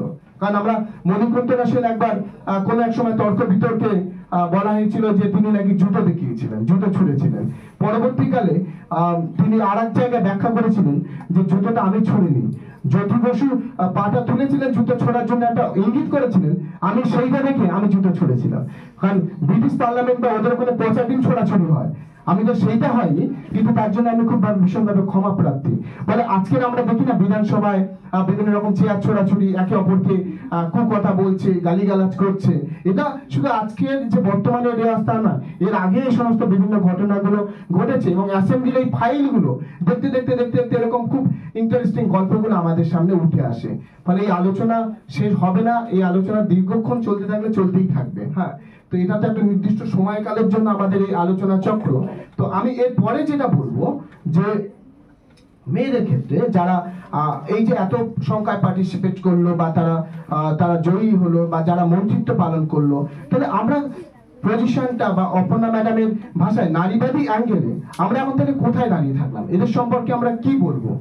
একদম সেই জায়গা থেকে যদি দাঁড়িয়ে যাই, তাহলে আমার যেটা মনে হয়েছে, অপর্ণা জীবনে রাগারাগি করছে আমি বারবার বলছি বলে, কারণ অপর্ণাদিকে দেখেই আমরা নারীবাদী চর্চার ইন্সপিরেশন গুলো পাচ্ছি এখানে। আমাদেরকে আর কাছে পিঠে তো কেউ নেই যে আপনি বলেন বলে আমরা, এবং অনেক সময় কনফিউশন হলে আমি দিদিকে ফোন করে ক্লিয়ার করেও নিয়েছি। তো এখন যেটা বলা হচ্ছে যে এখানে তারা মহিলাদের এই বিভিন্ন জীবনপঞ্জি থেকে যদি দেখা যায় কতগুলো জিনিস উঠে আসে। আমার অবজারভেশন, যেটা আমরা পিএইচডি থিসিসে বারবার বলার চেষ্টা করি, যে থিওরি, কি থিওরি আমরা নির্মাণ করলাম বা আমাদের কোন তত্ত্ব নির্মাণ করলাম, যে তত্ত্বের ভিত্তিতে আমরা ডক্টরের ফিলসফি পেতে পারি, ডক্টর অফ বা পিএইচডি ডিগ্রিটা পেতে পারি। তত্ত্বের নির্মাণটা দরকার।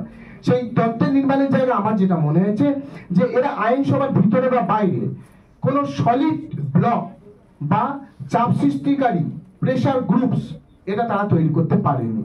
এটা যে নারীরা ঐক্যবদ্ধভাবে তাদের যে আরো দরকার অধিকার, আরো তাদের স্পেস দরকার, তাদের কাজকর্মের জায়গার দরকার, বা তাদের আরো নারীদের উঠে আসতে হবে, সেটা তারা করতে পারেনি। এটা আমার একটা অবজারভেশন মনে হয়েছে। দ্বিতীয়ত, এইসব মহিলারা তারা শ্রেণীগত বা জাতিগতভাবে দলীয় নীতি নির্ধারণের স্তরে উঠে আসতে পারেনি। এটা একটা খুব গুরুত্বপূর্ণ। তৃতীয়ত হচ্ছে নারীদের উপস্থিতি বা তাদের এই যে প্রেজেন্টেশন বা তাদের থাকাটা, এটা কোথাও বলা হচ্ছে এটা একটা অর্নামেন্টাল এবং নমিনাল, অর্থাৎ আনুষ্ঠানিক এবং অলংকার সমৃদ্ধ। এটা একটা আমার অবজারভেশনে বারবার মনে হয়েছে। এবং তারা বলা হচ্ছে যে তারা পাবলিক লাইফ থেকে তারা সরে যেতে বাধ্য হয়ে সমাজসেবামূলক কাজের মধ্যে দিয়ে শেষমেশে তারা মিশে যাওয়ার চেষ্টা করেছে। এবং কোনো কোনো ক্ষেত্রে নয়, বেশিরভাগ ক্ষেত্রেই তারা বলা হচ্ছে যে প্যাটার্নাল বা পিতৃতন্ত্রের যে প্রত্যক্ষ বা পরোক্ষ আশীর্বাদ পুষ্ট হয়েই কাটিয়েছেন। এবং সে কারণেই বলা হয় যে তাদেরকে পার্টির বা যাদের দলনেত্রী পার্টি লিডার, যেটা আমরা বলি আর কি পার্টি লিডার বা জননেত্রী ম্যান লিডার, এই অভিনয় কিন্তু তারা কিন্তু উঠে আসতে পারেনি, পার্টি লিডার বা ম্যান লিডার। কিন্তু এর বাইরে কি কোনো উদাহরণ নেই যে পার্টি লিডার বা ম্যান লিডার? তার ক্ষেত্রে বলা হচ্ছে যে কিছু মহিলাদের কথা অবশ্যই বলবো যারা সব মিথগুলোকে ভেঙে দিয়েছেন, এবং তাদের আমরা পছন্দ করি বা অপছন্দ করি। বিশেষ করে আমরা ইন্দিরা গান্ধীর কথা বলবো, বিশেষ করে আমরা জয়ললিতার কথা বলবো, বিশেষ করে আমরা মায়াবতীর কথা বলবো, বিশেষ করে আমরা আমাদের পশ্চিমবঙ্গের বর্তমান মুখ্যমন্ত্রীর কথা বলবো, যারা কিন্তু তাদের ক্ষমতায় দক্ষতায় তারা কিন্তু এখনো সেটা পুরুষতন্ত্রের বিরুদ্ধেই কাজ করছে না নিজের সেই জায়গাটা ধরে রাখার জন্য কাজ করছে, সেই বিতর্ক থাকবেই। তিনি কতটা ভালো কতটা খারাপ, তার ডিসিশন মেকিং কতটা কি হয়েছে, সে বিতর্ক থাকবেই। কিন্তু তার বাইরেও এই কয়েকজন মহিলার নাম আমরা পাই যারা কিন্তু রাজনীতিতে দাঁড়িয়ে তারা কিন্তু ৭৭-এর পরবর্তী সময় বা ওই সময় থেকে ইন্দিরা গান্ধীর সময় থেকে এরা কিন্তু নিজেদেরকে একটা জায়গা কিন্তু প্রতিষ্ঠিত করতে পেরেছিল। তো সেইটা ওকে কিন্তু এটা অবহেলার জায়গা আমরা করতে পারি না।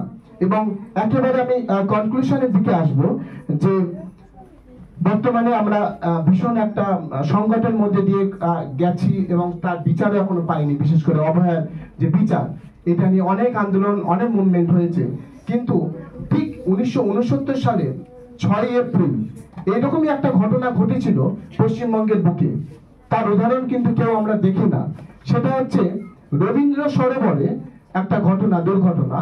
এবং রবীন্দ্র সরোবরে একটি দুর্ঘটনা কি হয়েছিল না, অশোক কুমার নাইট একটা জলসা, অশোক কুমার নাইট নামে একটি জলসা, এটা একমাত্র 1969 সালের 6 এপ্রিলের যে ঘটনাটা বলছি, এটা একমাত্র খুঁজে পাওয়া যাবে সেই সময়কার বসুমতী বা আনন্দবাজারে কিছু পত্রিকা, সব পত্রিকা পাওয়া যাবে না।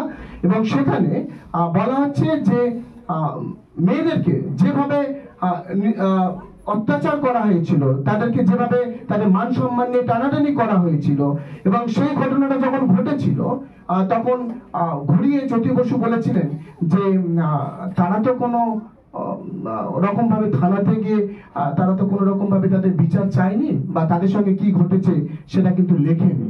এটা হচ্ছে তৎকালীন পুলিশ মন্ত্রীর বক্তব্য। পাশাপাশি হরে কৃষ্ণ কোঙাত সেই সময় সিপিএম এর একজন বিখ্যাত নেতা, তিনি বলছেন যে এই সমস্ত বাজারে অনেক বক্তব্য উঠে আসে, সবগুলোতে আমাদের কাম দিয়ে লাভ নেই। আমি এখানে এই উদাহরণটা কেন বললাম, তার কারণ এই ঘটনাকে কেন্দ্র করে ইলাপাল চৌধুরী এবং এই সময় পশ্চিমবঙ্গের তৎকালীন পশ্চিমবঙ্গের যে সমস্ত বামপন্থী নারী সংগঠন অর্থাৎ আত্মরক্ষা সমিতি, কংগ্রেসের নিখিল বঙ্গ সমিতি এবং সমস্ত সংগঠনগুলো নারীদের হয়ে নারীদের অধিকারের জন্য তারা কিন্তু এক ছাতার তলায় এসেছিল। কিন্তু পার্টির যে সমস্ত সেই সময়কার যুদ্ধপ্রান্তের যে সময়কালে যারা শাসক দল, তারা কিন্তু ঠিক একেবারেই অফিসিয়ালি এই সমস্ত লাইনগুলো ব্যবহার করেছিলেন যে তারা তখন আবেদন করেননি। এবং এমন কি ঘটলো যে এই সমস্ত বিশেষ ব্যাখ্যা আমাদেরকে মানতে হবে। কিন্তু এই ঘটনা ইলাপাল চৌধুরী একেবারে লোকসভাতে প্রতিষ্ঠিত করিয়েছিলেন এবং এর বিরুদ্ধে একটা ইনভেস্টিগেশন করার জন্য একটা টিম তৈরি করার তিনি দাবি কিন্তু তৈরি করে নিয়েছিলেন ইলাপাল চৌধুরী পার্লামেন্টে। আর আজকের আমরা দাঁড়িয়ে কোথায় আছি আমি ঠিক বলতে পারবো না, সেটা সবার উপরেই ছাড়া রইলো, কারণ এই তথ্যগুলো বর্তমানে সবাই দেখছে এবং পড়ছে। এবং ফাইনালি একবারে শেষ করব যে আমাদের এই মেয়েদের লড়াই ছিল, থাকবে, চলবে এবং আমরা ঠিক একদিন জয় করবই। Thank you so much.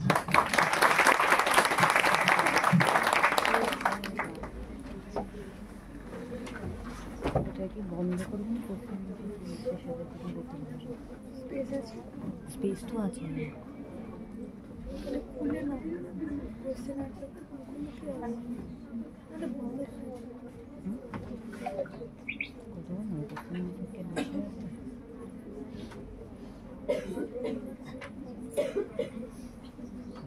Pause করে কি করে, পজ করে কি করে?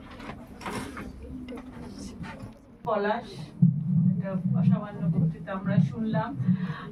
আমার নিশ্চয়ই কিছু বক্তব্য আছে, থাকবে, কিন্তু আমি আগে আমাদের ছাত্রীদের, আমাদের স্কলারদের, আমাদের অন্যান্য বিভাগের অধ্যাপিকা যারা রয়েছেন, বিভাগের যারা অধ্যাপক অধ্যাপিকা রয়েছেন, তাদের অনুরোধ করছি কিছু প্রশ্ন বা মন্তব্য রাখতে পলাশের কাছে।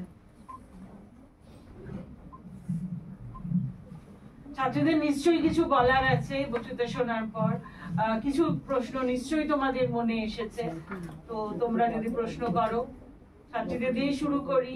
এক্স স্টুডেন্টদেরও দেখছি, আমাদের উজ্জ্বল এক্স স্টুডেন্টদের যারা এই সবে পাশ করেছে, সবে পাশ করে এমএ পাশ করে আবার পরবর্তী ধাপের জন্য এগোচ্ছে।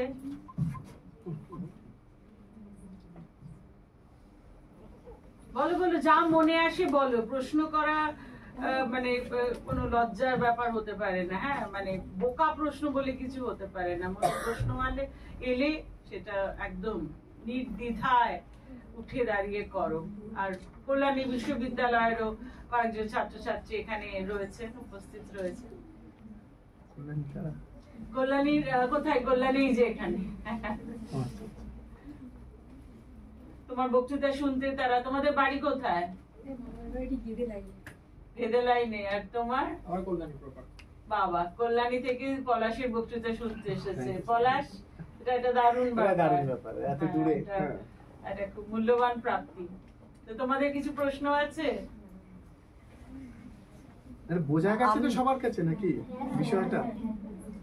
হ্যাঁ বলো। আমি একটা প্রশ্ন ঠিক না, একটু মন্তব্য তোমার প্লাস আমি পরিচয় একটু দাও। আমি দীপ্তি বিশ্বাস। এই সবাই শুনতে পাবে। হ্যাঁ, এসো তুমি এখানে এসো, মাইক্রোফোনে। না না, মাইক্রোফোনে গিয়ে কথা বলতে হবে। না, তোমার অন্যান্য বন্ধু বান্ধবরা ওইদিকে ঘুরে বলো। আস্তে আস্তে নো, আস্তে নো।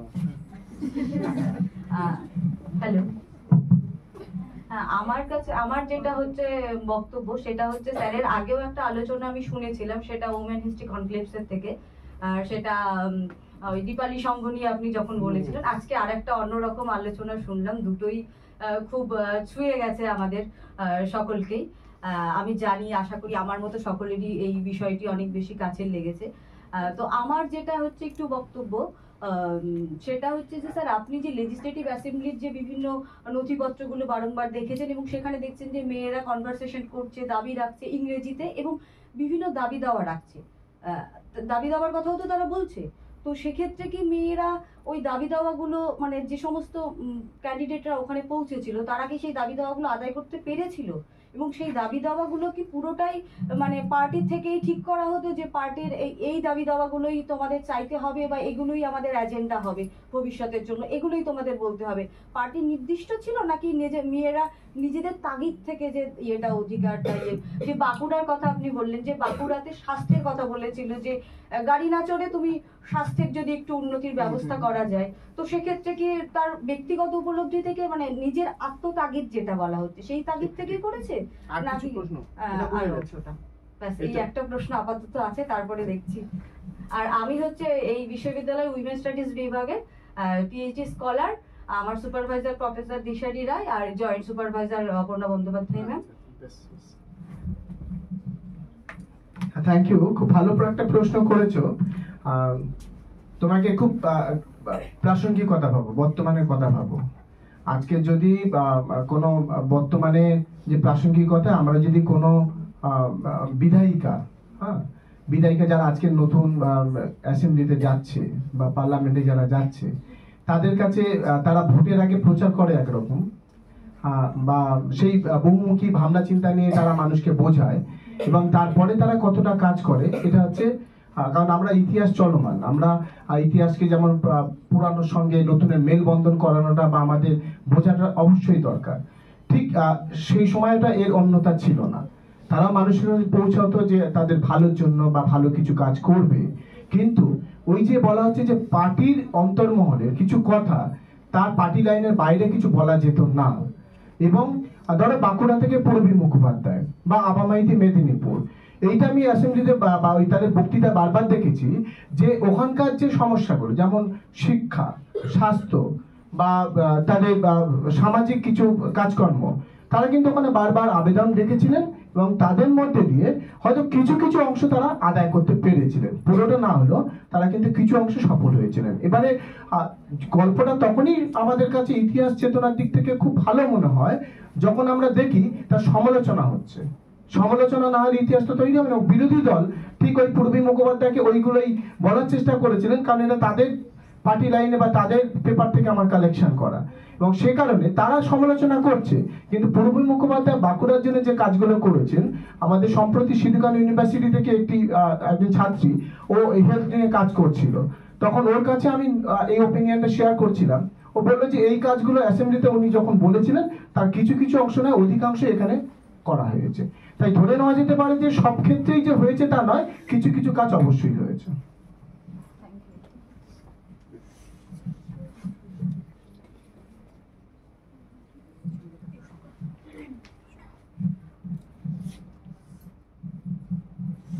কারো কোনো প্রশ্ন আছে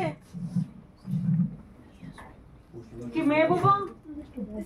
আচ্ছা, কি সোনালী জয়তী? হ্যাঁ, ধন্যবাদ পলাশদা। মুগ্ধ হয়ে শুনলাম প্রায় 1 ঘন্টা, অনেক নতুন তথ্য জানতে পারলাম। তবে আমার এটা ঠিক কোশ্চেন নয়, আমার একটা অবজারভেশন, যেটা পলাশদা মানে আইনি সভায় বা লেজিসলেটরে যেখানে গিয়ে মেয়েদের পার্টিসিপেশনের কথা বলছেন, সেখানে এক জায়গায় বললেন যে পেট্রিয়ার্কির একটা ছাপ দেখা যাচ্ছে, যেখানে বেশিরভাগ সময় পুরুষতান্ত্রিকতার মধ্যে দিয়ে বা বাড়ির কেউ আছে তাই সে জয়েন করছে বিভিন্ন নির্বাচনে বা বিভিন্ন রাজনৈতিক সংগঠনগুলোর সঙ্গে। কিন্তু এত বছর পরেও আমরা তো প্রায় একই ছবি দেখতে পাচ্ছি, মানে খুব একটা কি সিনারিও চেঞ্জ হয়েছে। বিভিন্ন যখন বিধানসভায় সিটগুলো বা নির্বাচনের ক্ষেত্রে সিটগুলো যখন মহিলা রিজার্ভেশন দেখতে পাই, তখন দেখছি হয়তো বাড়ির কেউ পুরুষ ছিলেন, বাবা ছিলেন বা হাজবেন্ড ছিলেন, সেটা তখন মেয়ে বা ওয়াইফকে দেওয়া হচ্ছে এবং তিনি দাঁড়াচ্ছেন।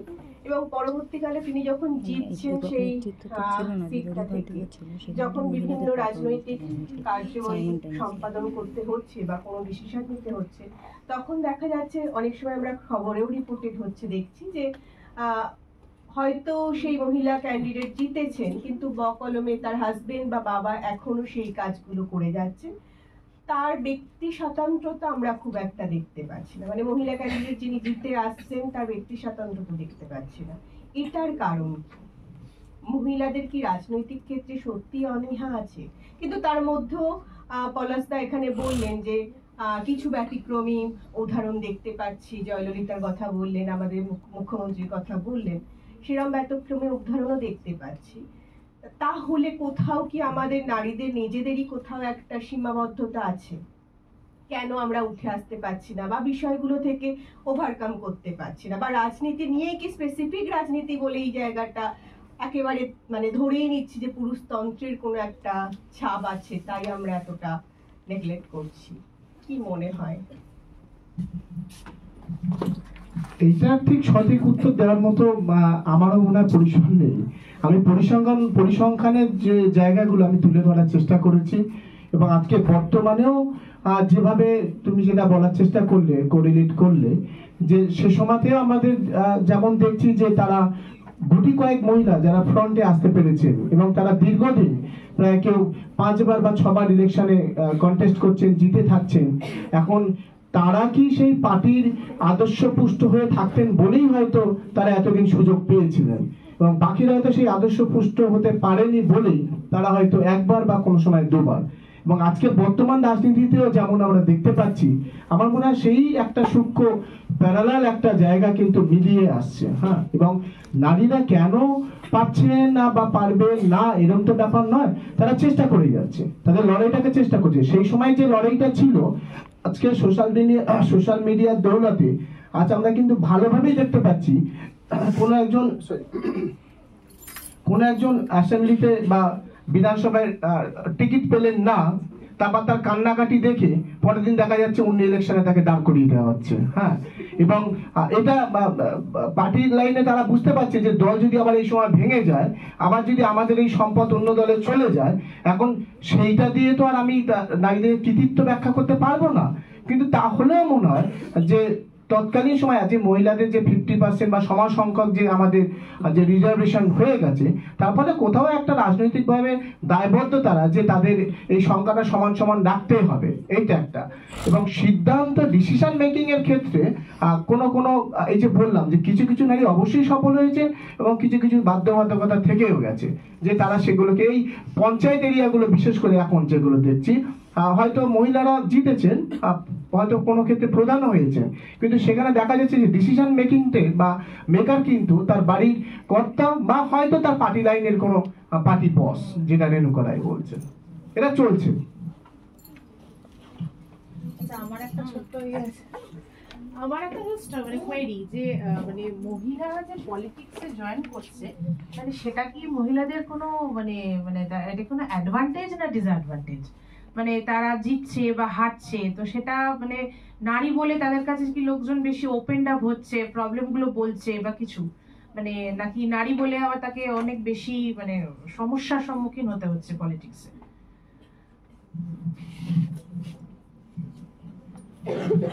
একটা ঠিক যে সেই সময় যেমন এই হাসিনা মসজিদের কথা বলতে পারি, রাধারানী মহতাবের কথা বলতে পারি, তার স্বামীর মৃত্যুর পর সে শুধু যেমন রাধারানী মহতাব, তার কোনো আর্থিক অসুবিধা ছিল না বা অভাবও ছিল না, এবং তিনি রাজরানী ছিলেন। তিনি কিন্তু যখন মানে ভোটের ময়দানে তাকে নামছেন, তিনি কিন্তু পার্টি বসরা কেউ আসছে না, তাকে কিন্তু সাধারণ মানুষরাই বলেছেন আপনাকেই দাঁড়াতে হবে।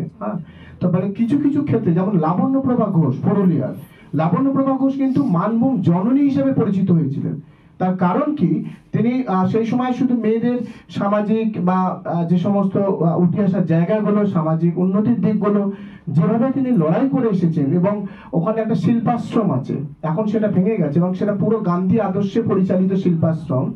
এবং সেই মানুষটি যখন 57 সময় ভোটে দাঁড়ালেন, তারপরে কিন্তু একে হাজারো বার লোক মানে পুরুলিয়ার মানুষ তার পায়ে পড়েছিল যে মা আপনি দাঁড়ান, কিন্তু তিনি আর দাঁড়াননি। ফলে এটাও যেমন আছে, আবার কিছু কিছু ক্ষেত্রে যে তারা হয়তো দেখা যায় যে পার্টি সিলেক্ট করে দিচ্ছে যে হ্যাঁ এরকম কাউকে দরকার রয়েছে। দুটো ঘটনাই ঘটেছে।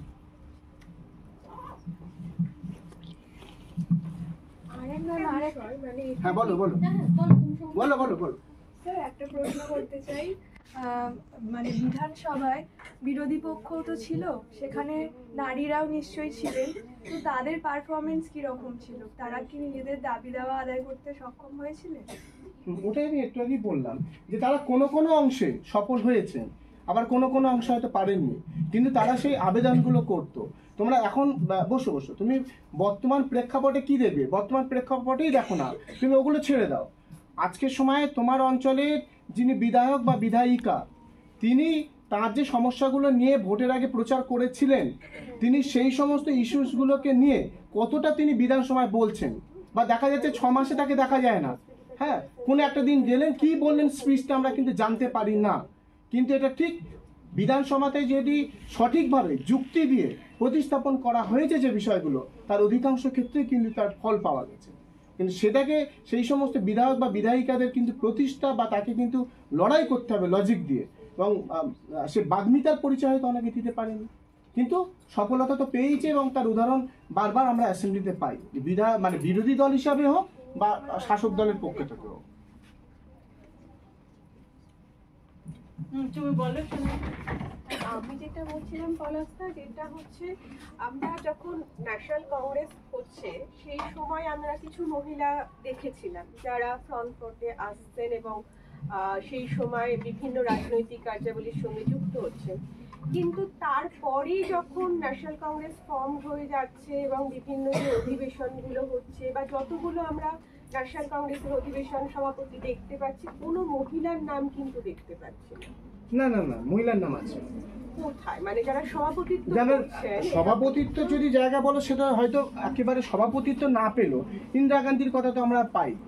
রেণুকা AIWCর যে প্ল্যাটফর্মটা, সেখানে কিন্তু সব মহিলারাই তো বারবার গিয়ে কাজগুলো করছে। সেটা করছেন, কিন্তু যখন ন্যাশনাল কংগ্রেস শুরু হওয়ার পর থেকে আস্তে আস্তে এগোচ্ছে জাতীয় কংগ্রেসের কার্যাবলীগুলো, সেখানে কিন্তু মহিলাদের সেইভাবে ফ্রন্ট ফ্রন্টে এসে একেবারে সভাপতিত্ব, কিন্তু পার্টির যে কাজগুলো তারা কিন্তু করে যাচ্ছে, সেই জায়গাটা আমরা বোধহয় পার্টিসিপেট। হ্যাঁ, এটা ঠিক, সংখ্যাটা খুবই কম একেবারে। এবং যদি ভারতবর্ষের প্রেক্ষাপটে বিচার করো, সুচিতা কৃপলানি বা এরকম কয়েকজনকে বাদ দিলে, আমাদের পশ্চিমবঙ্গের প্রেক্ষাপটে কিন্তু এইটা কিন্তু খুবই কম ঘটেছে। এবং একটা উদাহরণ দিই, আর সেটা হচ্ছে যখন বাসন্তী দেবী যখন দেশবন্ধু চিত্তরঞ্জন দাসের মৃত্যুর পর সুভাষচন্দ্র বসু তার জেল থেকে 27খানা চিঠি লিখেছিলেন, 27খানা চিঠি। সেই চিঠিতে সমস্ত বাংলার বিপ্লবীদের এবং যুবক সমাজের একটাই কথা ছিল, মা আপনি আসুন, আসন গ্রহণ করুন। কিন্তু তখনও কিন্তু বাসন্তী দেবী সায় দেননি। ফলে বাংলার ইতিহাসে এমনও ঘটনা ঘটেছে যে যাকে দায়িত্ব দিতে চেয়েছিল সবাই, সমাজ, তখন সেটা কিন্তু পাওয়া যায়নি। সেটা যে তার নিজের যে একটা মানসিক যে একটা ব্যাপার, তার পারিবারিক যে অবস্থা, সেক্ষেত্রে নিতে পারেনি মেন্টালি। এবং তিনি তারপরে কিন্তু একটা দীর্ঘ সময় ধরে কিন্তু আর সমাজের বাইরেই আসেনি, ঘরের মধ্যেই কাটিয়েছে।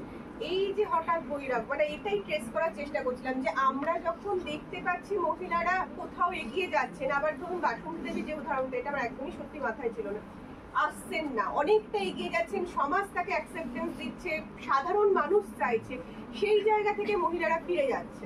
ওই যে পারিবারিক দায়বদ্ধতা তার মাথায় মনে হচ্ছে এটাই আমার কাছে বেটার, আমি আর এর বাইরে আর যেতে পারবো না। এবং তার পরিবারে একটা ছাঁচ নয় না, ওইটা আমি অতটা বলবো না। উনি মানসিকভাবে এটা নিজের নেননি, ওনার কাছে তো প্যাট্রিয়ার্কাল ব্যাপারটা ছিল না, পুরুষরা তার কাছে আবেদন করেছিল কিন্তু উনি জাননি। তার সাংসারিক দায়বদ্ধতা মনে হয়েছে গৃহস্থ, যেটা তনিকা সরকার বা পার্থ চ্যাটার্জি বারবার লেখাটা আমরা পাই, যে তাদের যে কিভাবে নারীকে গৃহস্থ রমণীর মধ্যে কিভাবে রাখা হবে সেই জায়গা, মানে কোথাও ওই গৃহস্থ রমণীকে মানে আমরা কোথাও মন থেকে একটা নার্চার করি, যেটা আমরা মনে করি যে ওই জায়গাটাই আমাদের বেশি ইন্টারেস্ট জায়গা, বা ওই জায়গাটাই আমরা বেটার প্লে করতে পারবো রোলটা, রাদার দ্যান ওইখানে। এবং উনি ওনার ওই ননদের সঙ্গে, উর্মিলা দেবীর সঙ্গে কিছু সোশ্যাল কাজকর্ম করে দিন ঘরের মধ্যে থেকে। এবং ওনার নাতনি এখন বেঁচে আছেন, বয়স মাত্র 94 বছর। হ্যাঁ, তো ওনার সাথে কথা বলতে গিয়ে, ওনার অ্যাপয়েন্টমেন্ট নিতে গিয়ে এমন হয়েছে আমার 2 দিন ঘুরতে হয়েছে। তারপরে উনি অ্যাপয়েন্টমেন্ট দেওয়ার পরে বলছেন কোনো ফোন অ্যালাউ নেই, ওইভাবেই বলছেন কথা, কোনো ফোন অ্যালাউ করা যাবে না, কোনো ছবি তোলা যাবে না, আপনার কি বক্তব্য আছে বলুন। তা আমি বক্তব্য রাখার আগে আমি ঘেমে গেলাম যে উনি ওইভাবে 94 বা ওই বয়সে উনি সব কিছু খুব খেয়াল করছেন। আমি বললাম একটাই প্রশ্ন, বাসন্তী দেবীকে দেখা যায়নি কেন? হ্যাঁ, সঙ্গে আবার মিসেসও ছিল। তো আমি বললাম বাসন্তী দেবীকে দেখা গেল না কেন? বলুন না, উনি আর পছন্দ করতেন না বাইরে যাওয়াতে, কারণ ওনার হাজব্যান্ডের মৃত্যুর পর ওনার একমাত্র ছেলের মৃত্যু 1 বছর পরেই হয়েছিল, ফলে উনি আর ওই যে শোক, ওই শোকের এটা কাটিয়ে উঠতে পারেন। এটা একটা মানে মহিলাদের ক্ষেত্রে একটা বড় একটা ঘটনা হতে পারে। এবং এই যে রাধারানী মাহতাব, শাকিলা খাতুন বা হাসিনা মোর্শেদ, তারা কিন্তু ওই স্বামীর মৃত্যুর পর একবারই, তারপরে কিন্তু আর যায়নি, কারণ ওই আবেগটা যে না আপনারা আসুন। কিন্তু তারপরে পার্টি দিল কি দিল না তথ্য আর পাওয়া যাচ্ছে না, কিন্তু তাদেরকে আর পরে পলিটিক্সে তাদের কিন্তু খুব খুঁজে পাওয়া যাচ্ছে না, এবং সব ধীরে ধীরে সোশ্যাল ওয়ার্কের মধ্যে চলে যাচ্ছে।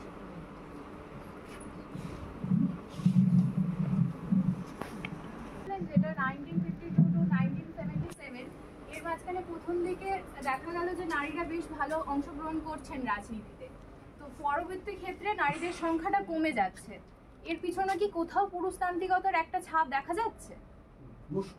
আরেকটা প্রশ্ন আছে। হ্যাঁ, বলো বলো। ওর সঙ্গেই স্যার আরেকটা জায়গায় আপনি বললেন এমন একটা সিচুয়েশন হয়েছিল কেন্দ্রতে যেখানে নাম পাঠাতে হবে লিস্টের, সেই ক্ষেত্রে একজন মন্ত্রী চাইছেন একজন নারীর নাম, আরেকজন চাইছে একজন খ্রিস্টান মহিলার নাম। সেই ক্ষেত্রে শুধুই মাত্র কি নারীদের মানে যে কাউকে দেখে একটা নারীর নাম চাই বলে যে কাউকে একটা নারী মানে যিনি হয়তো রাজনীতিতে ততটা ইন্টারেস্টেড না, ওনার নাম দিয়ে আমি পাঠিয়ে দিলাম যাতে আমার দলকে ভালো বলে যে একটা নারীর নাম অন্তত আমরা পাঠাচ্ছি খ্রিস্টান, শুধু কি সেই লক্ষ্যেই? ঠিক প্রশ্ন করেছে, তোমার উপযোগী। বসো, একদম। হ্যাঁ, যে সংখ্যাটা কমে যাচ্ছে কেন, এর উত্তরটা শোনা যাচ্ছে তো নাকি? এই যে সংখ্যাটা কেন কমে যাচ্ছে, এটা তো আমাদের একটা রিসার্চের একটা পার্ট, যে এই সংখ্যাটা কেন কমছে। আমি পরিসংখ্যানগুলো তুলে আনলাম।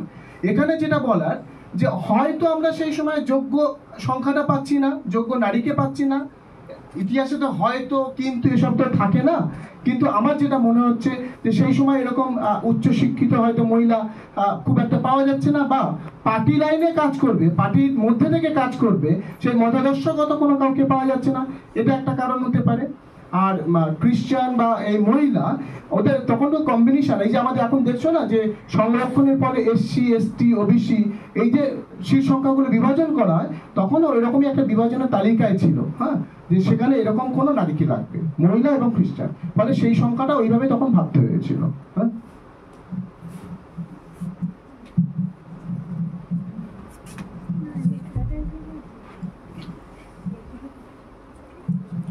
তাহলে পলাশ, চিত্রটা মানে আমার মনে হচ্ছে খুব কমপ্লেক্স, মানে বহুমাত্রিক, জটিল। মানে তুমি এক কথায় বলে দিতে পারো না যে মেয়েরা শুধুমাত্র একটা অর্নামেন্টাল একটা প্রতীকী মানে একটা মানে ভূমিকা পালন করেছিল মানে এই এন্টায়ার লেজিসলেটিভ প্রসেসে, মানে লেজিসলেটিভ অ্যাসেম্বলি বা মানে যাই হোক সেটা ন্যাশনাল স্তরে হোক রাজ্য স্তরে হোক, তার প্রতিনিধি হিসেবে তার মানে ভূমিকাটা ছিল নেহাতি একটা অর্নামেন্টাল। মানে এই কথাটাও বলা যায় না, হয়তো কারো কারো ক্ষেত্রে বলা যায়।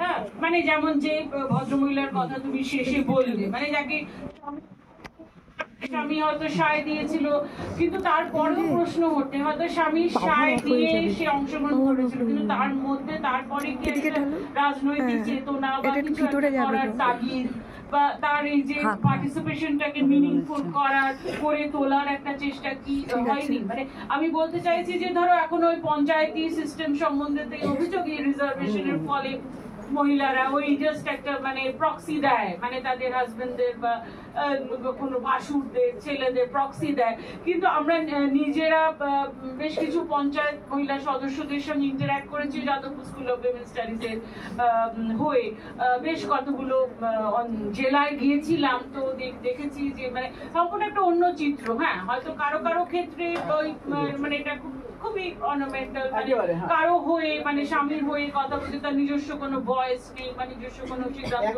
গ্রহণের ক্ষমতা নেই, কিন্তু আবার অনেকে প্রচন্ড ভোকাল, প্রচন্ড প্রতিবাদী, এবং হয়তো শুরুটা হয়েছে একভাবে, হ্যাঁ মানে স্বামী চেয়েছেন যে হোক বলে হয়েছে, কিন্তু তারপরে সে কিন্তু তার মানে অন্যভাবে তার একটা রূপান্তর ঘটছে বা তার মধ্যে একটা চেতনার বিকাশ ঘটছে, এবং সে তার ভূমিকাটাকে খুব মানে দায়িত্বের সঙ্গে পালন করছে এবং মনে করছে যে আমি জনপ্রতিনিধি হিসেবে আমার একটা বৃহত্তর কোনো দায়বদ্ধতা আছে।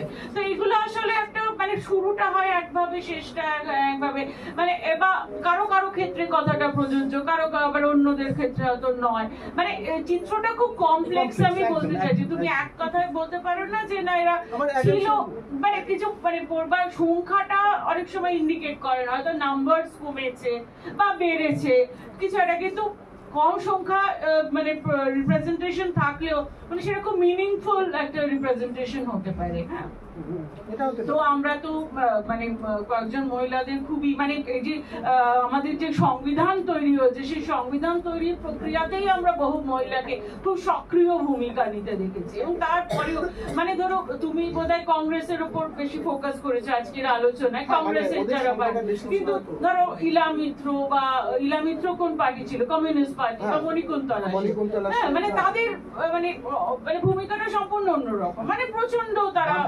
সঙ্গে একটা পার্থক্য খুব পরিষ্কার, বামপন্থীরা কিন্তু কর্মী হিসাবে উঠে এসেছিল, এইটা কিন্তু খুব গুরুত্বপূর্ণ, মানে তাদের লড়াই তাদের জায়গাটা একদম আলাদা। কংগ্রেসের ক্ষেত্রে যেটা অধিকাংশ ক্ষেত্রে সেটা হয়নি, তারা সুযোগ পেয়ে লড়াইটা হয়তো করেছে।